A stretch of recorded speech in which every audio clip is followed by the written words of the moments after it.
begin by quoting a Hae, who asks, if nationality is constituted through representations of community, conveyed through a regime of fantasies and conceptual forces, the sentimental feeling of the we enabled by these regimes within modern national communities, then how do the characters in these two films that I'll talk about today transgress space, physical boundaries, social taboos, and so on, in an effort to establish a feeling of the we that goes beyond not only the national but also the global things. So these films dramatize the situation of subjects rendered or judged incapable of occupying the space-time of political things.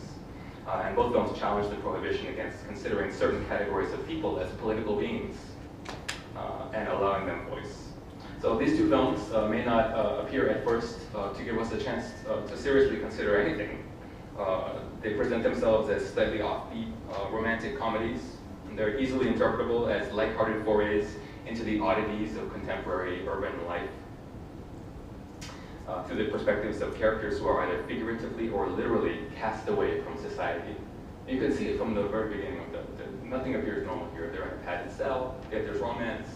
There's the male and female characters, yet what's going on the cover. So even when you haven't seen these films, you can sort of sense this alienation or castawayness. So the characters are characters who transgress, keeping with the theme of the conference, stepping across space, violating norms, exceeding the limits of the acceptable or probable. They are not only criminalized in the films, they're penalized, incarcerated, isolated by the state and the medical establishment, but are often invisible to those around them. They move and act with a strange freedom, consequently, through an unseen social space, the city, the online community, the asylum, the network of doctors, the health system. Systems that do not register their presence, or registers their presence only as that which must be isolated or expunged from the social body. So visually in Castaway and virtually in Cyborg, the work of art, as Palumbo Liu writes, engenders a space for imagining our relation to others and thinking through why and how that relation exists, and in the process performs or creates new modes of narration or representation. The social relations here in these two films are presented through spatial metaphor, and it's the overcoming of distance, just in this initial section, where we're just stepping across, that yields a sense of hope and belonging for the outcast characters in each film.